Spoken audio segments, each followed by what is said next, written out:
From why it crashed, this is the case of Tenerife, March 27, 1977. On a foggy Sunday afternoon at a small island airport, two Boeing 747s tried to use the same runway at the same time. 583 people died. It is, to this day, the deadliest accident in the history of aviation. And the reason it happened has nothing to do with mechanical failure. At 1:15 in the afternoon, a bomb planted by separatists exploded in the terminal at Gran Canaria International Airport. A second device was rumored. The airport was closed. Inbound flights had to divert. The closest available field was Los Rodeos, on the neighboring island of Tenerife, a regional airport not designed for heavy intercontinental jets. Among the diverted flights were two Boeing 747s, KLM from Amsterdam, Pan American from Los Angeles. Together, more than 640 souls were now waiting on the ground at a tiny airport that should never have had to handle them. Tenerife Airport sits at 630 meters above sea level. As the afternoon wore on, low cloud rolled in from the surrounding peaks. Visibility collapsed to under 300 meters. The control tower could no longer see either end of its own runway. The airport had no ground radar. When Gran Canaria reopened, the diverted flights were cleared to leave. KLM, eager to depart before its crew timed out under new duty hour regulations, was first in line. The captain of KLM 4805 was Jacob Veldhuizen van Zanten. 50 years old, KLM's chief instructor on the 747, one of the most senior pilots in the airline. His photograph was used in KLM's print advertising.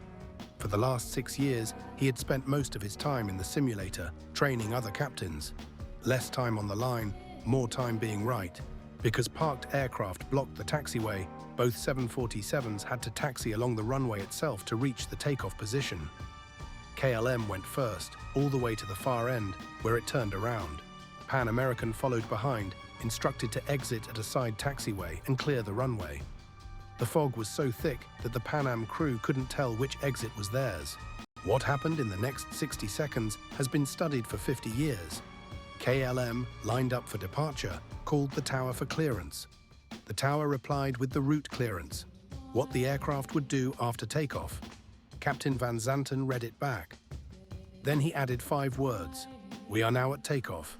The tower replied, "Okay, stand by for takeoff, I will call you." At the same instant, Pan American keyed its microphone. "We are still taxiing down the runway." The two transmissions overlapped. In the KLM cockpit, both messages came through as 3 seconds of squealing distortion. Neither warning was understood. The flight engineer asked the captain, "Is he not clear, that Pan American?"